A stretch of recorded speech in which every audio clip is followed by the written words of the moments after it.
안녕하세요. 오늘 네 번째로 찾아뵙는 귀엽고 깜찍하고 여러분들이 사랑하는 주연정입니다. 와, 지난 영상 함께 하시면서 스마트 공장 도입에 대해서 어떻게 관심이 좀 생기셨나요? 와우, 컨그레츄레이션! 축하드립니다. 관심이 생겼어요. 그런데 비용 문제 때문에 조금 걱정이 되신다고요? 그래서 제가 준비했습니다.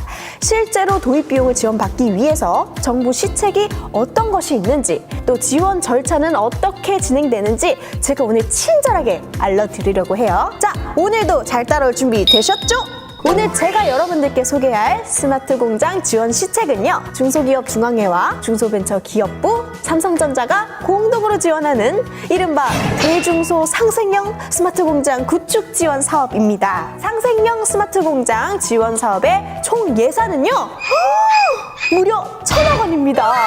중소벤처기업부와 삼성전자가 각각 500억씩 지원을 해서 1,000억 원의 예산이 책정되었다고 합니다. 자, 기존의 스마트 공장 구축 지원을 받기 위한 수요기업의 자부담금 비율이 무려 50%나 됐었는데요. 그런데 이 상생형 스마트 공장 지원 사업은 자부담금이 40%로 낮아졌어요. 그래서 보다 투자 비용에 대한 부담은 줄이고 스마트 공장 구축 이전에 앞서서 컨설팅 서비스부터 솔루션 구축 모두를 한 번에 지원하는 사업으로 발전하고 있습니다. 그런데 만약 이 스마트 공장 구축 비용을 지원을 할 때 단순히 시설 구축 비용만을 지원을 하게 된다면 어떻게 될까요? 원래는 실제 수요 기업들의 제조 현장마다 특성이 다르겠죠. 그래서 그 특성을 이해를 하고 알맞게 꼭 필요로 하는 솔루션을 제공하는 것이 맞는데, 그런데 시설 구축 비용만을 지원을 하게 되면 공급자 위주의 솔루션을 도입하게 되고, 그렇게 되면은 실질적인 개선 효과는 감소할 수밖에 없겠죠. 반면에 상생형 스마트 공장 지원 사업은 중소기업 중앙회와 삼성전자가 함께 협업으로 진행하는 사업이잖아요.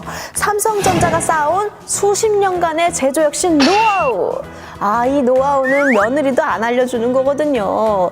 이거를 기반으로 제조 현장의 환경을 개선하는 것부터 수요 기업에게 닥친 현재 문제가 무엇인지, 또 그 문제를 해결하기 위한 스마트 공장 맞춤 솔루션은 무엇인지, 이런 여러 가지 고민을 함께하고 기획과 컨설팅 과정을 통해서 보다 현실적인 도움을 제공해 줄 수 있다는 장점이 있겠죠. 이 사업에는요, 삼성전자의 현직 제조 전문가가 무려 150명이나 투입된다고 합니다. 와!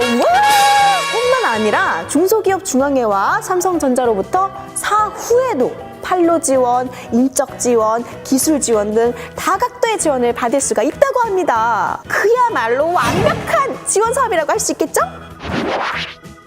상생형 스마트 공장 지원 사업은요, 지원 내용에 따라서 유형이 크게 두 가지로 나뉘어집니다. 제조 현장의 기본을 갖추고 삼성전자 멘토로부터 현장 개선 노하우 이게 중요한 거거든요. 전수받아서 스마트 공장으로 나아가기 위해서 초석을 다지는 제조 현장 혁신 활동, 이것이 유형 1과 유형 2에 모두 포함이 되고요. 자, 유형 2가 스마트 공장을 도입하기 이전에 기반을 구축하는 것, 그것이 주요 목적이라면요, 유형 1은요, 기반을 구축한 이후에 본격적으로 스마트 공장의 솔루션이나 시스템을 구축하는 것까지가 포함된 유형이에요. 자, 유형 1 안에서도 또 어떤 수준의 스마트 공장을 도입하느냐에 따라서 A타입과 B타입으로 나뉩니다. 그리고 유형 2는요, C타입으로 분류가 돼요. 자, 각 타입별로 지원하는 내용과 지원 금액이 다르기 때문에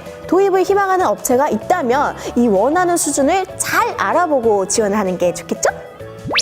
자, 사업에서 정의하는 스마트 공장의 수준에는 총 5단계가 있습니다. 1단계는 아무것도 도입되지 않은 ICT 미적용 수준, 엑셀 정도만 활용을 하고 시스템까지는 갖추지 못한 상태를 말하고 있어요.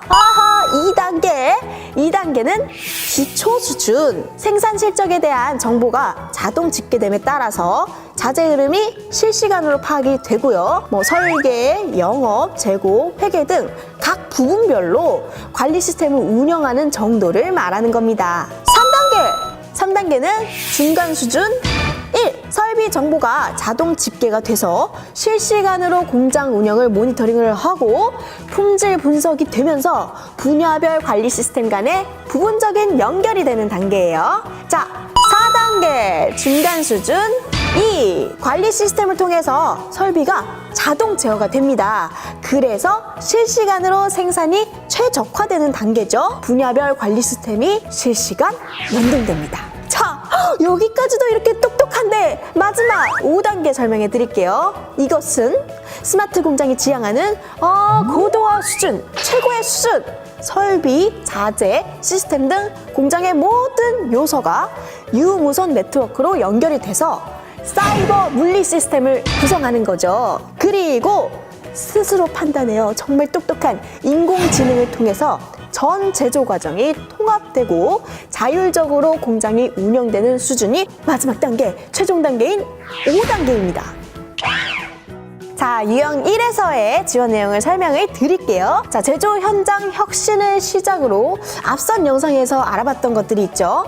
영어였는데 MES, ERP, SCM, 그리고 PLM 등의 시스템 도입과 그리고 연계, 그리고 제조 자동화, 공정 시뮬레이션, 초정밀 금형 등의 운영 시스템을 구축을 하고 공장을 자동화하는 솔루션을 도입하는 것이 주요 지원 내용이에요. 반면 유형 2의 지원 내용은요, 제조 현장 혁신이 주요 지원 내용이라고 할 수가 있어요. 제조 현장에 진단을 해서 개선 방안을 도출하고 OS 3점과 같은 아주 기본적인 습관 개선에서부터 공정의 레이아웃을 최적화하고 환경 안전 시스템을 도입하는 등 본격적인 스마트 공장으로 발전하기 위해서 이 기반을 구축하는 것이 주요 지원 내용입니다. 네. 제가 열심히 설명을 드렸지만 그래도 절차가 다소 복잡하게 느껴질 수가 있어요. 자, 그렇다면 짜자잔! 지금 자막으로 나가고 있는 이곳 중소기업 중앙회 스마트 공장 확산 추진단에 연락을 한번 해보세요. 이곳에서 구체적인 절차를 안내를 받으실 수가 있고요. 또 삼성전자 소속의 전문 멘토에게도 상담을 받아서 차근차근 진행할 수 있기 때문에 절대 부담 갖지 말고 지원해 보시길 바랄게요. 여러분, 오늘 시간도 어떻게 좀 유익하셨나요? 그랬다면 저는 너무 기쁩니다. 여러분, 다음에는요, 더 유익한 정보로 돌아올게요. 기다려주세요.